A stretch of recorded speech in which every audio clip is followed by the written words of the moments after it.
Bonsoir à tous, merci de nous suivre sur Afrique Sport pour le journal du soir du dimanche 14 mai 2023.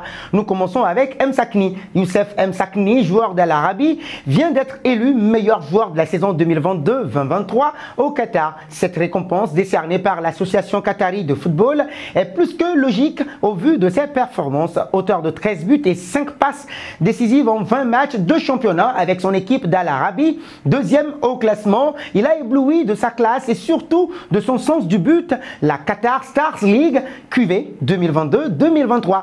Le trophée de meilleur joueur de la saison lui a été donc octroyé pour la seconde fois de sa carrière après celui de l'année en 2017-2018. Il évoluait à l'époque dans les rangs de Al Djoukhl. Youssef M. Sakni doit-il s'essayer en Europe? Si oui, dans quel club le voyez-vous? Dites-le moi en commentaire. Après ça, on parle de la Coupe du Monde des moins de 20 ans. Alors que la Coupe du Monde des moins de 20 ans débute dans une poignée de jours en Argentine, les moins de 20 ans du Sénégal ont été défaits en amical samedi par les États-Unis.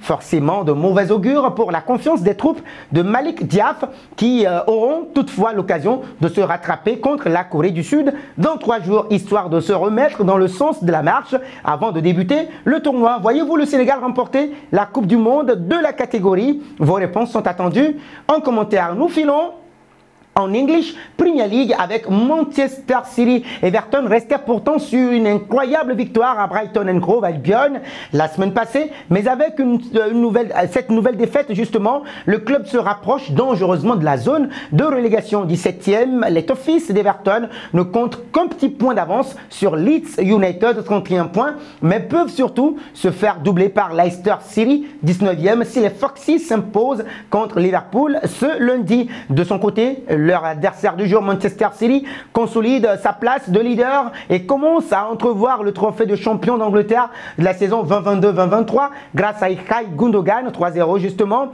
Et les hommes de Pep Guardiola sont donc plus proches que jamais d'un 5e sacre en 6 ans. Avant, pourquoi pas, de réaliser le triplé historique avec la finale de la Coupe face à Manchester United et une potentielle finale de Ligue des Champions à Istanbul le 10 juin prochain. Derrière, les amis, Arsenal s'incline largement à domicile face à Brighton and Hove Albion 0-3. Une correction qui lève les derniers doutes. Arsenal, sauf miracle incommensurable, ne sera pas titré cette saison en Premier League. Les Gunners ont perdu à domicile face à Brighton et largement 0-3 ce dimanche lors de la 36e journée. Ils comptent 4 points de retard sur Manchester City qui a encore 3 matchs à jouer. Leur adversaire du soir reste dans la course à l'Europe. D'où la question de savoir si Manchester City va réaliser le triplé cette saison. Vos réactions en commentaire. Terminons avec la CAN de moins de 17 ans. Oui, encore une fois, le Sénégal. Les Lionceaux de la Teranga se sont hissés en finale de la compétition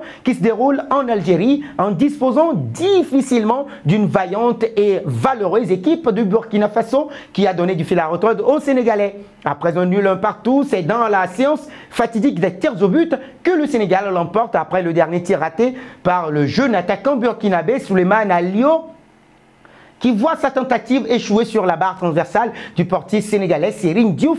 5-4, le Sénégal affrontera en finale le Maroc, tombeur du Mali, dans la même séance ou justement dans l'autre demi-finale de la soirée vendredi prochain pour la grande finale. Les jeunes Marocains peuvent dire merci à leur portier Ben Rossil qui leur a permis de l'emporter 6-4 après la séance des tirs au but. Pour rappel, les 4 nations sont donc qualifiées pour la Coupe du Monde de la catégorie. Point final à ce journal du soir. Toi qui ne t'es pas encore connecté, abonné sur cette chaîne, n'hésite absolument pas de le faire et d'actionner la cloche de notification pour ne rien manquer du football continental et de nos prochaines actualités. Merci et à très bientôt.